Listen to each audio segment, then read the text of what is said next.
ಹೇಳಿ ಮತ್ತೆ ಇನ್ನೊಂದು ಸಿಲಿಂಡರ್ ಬುಕ್ ಮಾಡೋದು ಇದನ್ನು ನಾವು ಹೋರ್ಡಿಂಗ್ ಅಂತ ಹೇಳ್ತೀವಿ. ಹೋರ್ಡಿಂಗ್ ಕಾನೂನು ಬಾಹಿರ, ಇಲ್ಲಿ ಮಾಡ್ಲಿಕ್ಕೆ ಇಲ್ಲ, ನಾವು ಬಿಡಲ್ಲ. ಯಾರಿಗೆ ಅವಶ್ಯಕತೆ ಇದೆ ಅವರಿಗೆ ಖಂಡಿತ ನಾವು ಆ ಸಿಲಿಂಡರ್ ವನ್ನು ಮುಟ್ಟಿಸ್ತೀವಿ.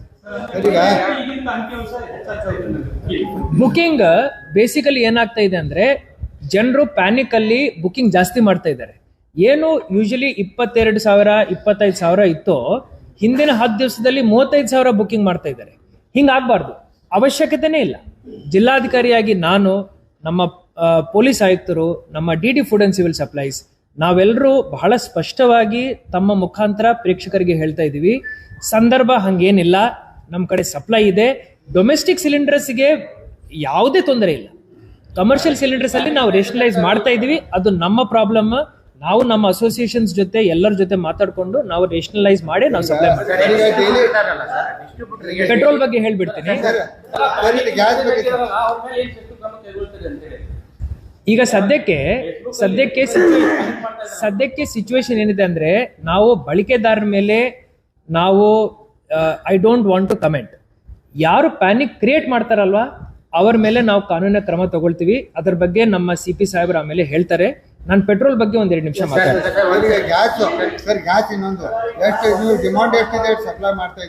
ನಿಮ್ ಕಡೆ ಎಷ್ಟು ದಿನಕ್ಕೆ ಆಗುವಷ್ಟು ಸ್ಟಾಕ್ ಇದೆಯಾ?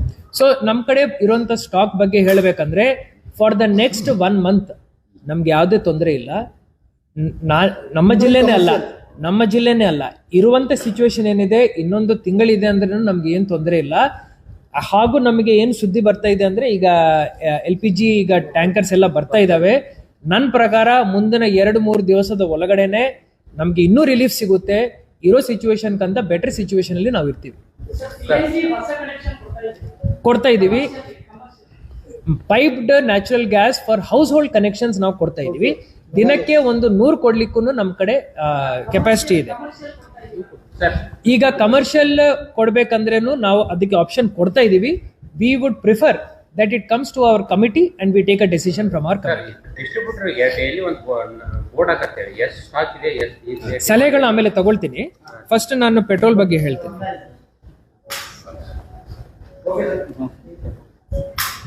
ಹಿಂದಿನ 2 ದಿವಸದಿಂದ ನಾವು ನಮ್ಮ ಬೆಳಗಾವಿ ನಗರದಲ್ಲಿ ಮುಖ್ಯವಾಗಿ ನೋಡ್ತಾ ಇದ್ದೀವಿ, ಈ ಪೆಟ್ರೋಲ್ ಹಾಗೂ ಡೀಸೆಲ್ ನಮ್ಮ ಪೆಟ್ರೋಲ್ ಬಂಕ್ಗಳಲ್ಲಿ ಪ್ಯಾನಿಕ್ ಬೈಯಿಂಗ್ ಆಗ್ತಾ ಇದೆ. ನಾನು, ನಮ್ಮ ಪೊಲೀಸ್ ಆಯುಕ್ತರು ಹಾಗೂ ಎಲ್ಲ ಸೀನಿಯರ್ ಅಧಿಕಾರಿಗಳು IOCL, BPCL, HPCL ಹಾಗೂ ಪ್ರೈವೇಟ್ ಪೆಟ್ರೋಲ್ ಬಂಕ್ಸ್, ಜಿಯೋ ಇರ್ಬೋದು, ಶೆಲ್ ಇರ್ಬೋದು, ನಯಾರಾ ಇರ್ಬೋದು, ಹಾಗೂ ನಮ್ಮ ಮಂಗಳೂರು ರಿಫೈನರೀಸ್ ಇರ್ಬೋದು, ಎಲ್ಲ ಪೆಟ್ರೋಲ್ ಬಂಕ್ ಓನರ್ಸ್ ಜೊತೆ ಹಾಗೂ ಆಯಿಲ್ ಮ್ಯಾನುಫ್ಯಾಕ್ಚರಿಂಗ್ ಕಂಪನೀಸ್ ಜೊತೆ ಇವರೆಲ್ಲರ ಜೊತೆ ನಾವು ಮೀಟಿಂಗ್ ಮಾಡಿದ್ದೀವಿ. ಪೆಟ್ರೋಲ್ ಹಾಗೂ ಡೀಸೆಲ್ ಅಲ್ಲಿ ಯಾವುದೇ ಕೊರತೆ ನಮ್ಮ ಜಿಲ್ಲೆನಲ್ಲಿ ಇಲ್ಲ. ನಮ್ಮ ಜಿಲ್ಲೆನೇ ಅಲ್ಲ, ಇಡೀ ಪ್ರಾಂತಕ್ಕೆ ಯಾವುದೇ ಕೊರತೆ ಇಲ್ಲ.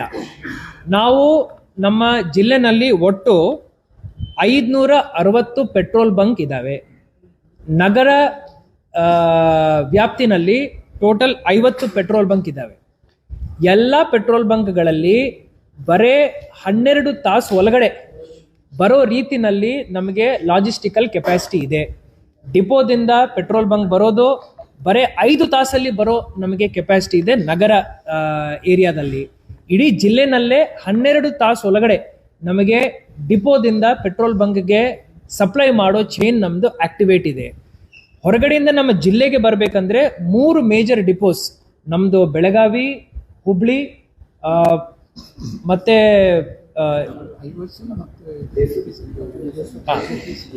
ಧಾರವಾಡ. ಸೊ ಈ 3 ಪ್ರಾಂತಗಳಿಂದ ಬೆಳಗಾವಿಗೆ ಸಪ್ಲೈ ಆಗುತ್ತೆ. ಈ 3 ಪ್ರಾಂತಗಳ ಡಿಪೋ ಮ್ಯಾನೇಜರ್ ಜೊತೆ ನಾವು ಮಾತಾಡಿದೀವಿ. ನಮಗೆ ಮೇಜರ್ ಇನ್ಪುಟ್ ಸಪ್ಲೈ ಏನ್ ಬರುತ್ತೆ ಅದನ್ನು T+1 ಡೇ, ಇವತ್ತು ನೀವು ಇಂಡೆಂಟ್ ಹಾಕಿದ್ರಂದ್ರೆ ನಾಳೆ ಸಂಜೆ ಒಳಗಡೆ ನಮ್ಮ ಡಿಪೋಗೆ ಬಂದು ಪೆಟ್ರೋಲ್ ಹಾಗೂ ಡೀಸೆಲ್ ಇಲ್ಲಿ ಮುಟ್ಟುತ್ತೆ. ಈ ಸಂದರ್ಭ ಇದ್ದಾಗ V request all the citizens, ಎಲ್ಲ ನಾವು ಸಾರ್ವಜನಿಕರಿಗೆ ಮನವಿ ಮಾಡ್ಕೊಳ್ತಾ ಇದ್ದೀವಿ, ಯಾವುದೇ ಪ್ಯಾನಿಕ್ ಬೈಯಿಂಗ್ ಮಾಡೋ ಅವಶ್ಯಕತೆ ಇಲ್ಲ.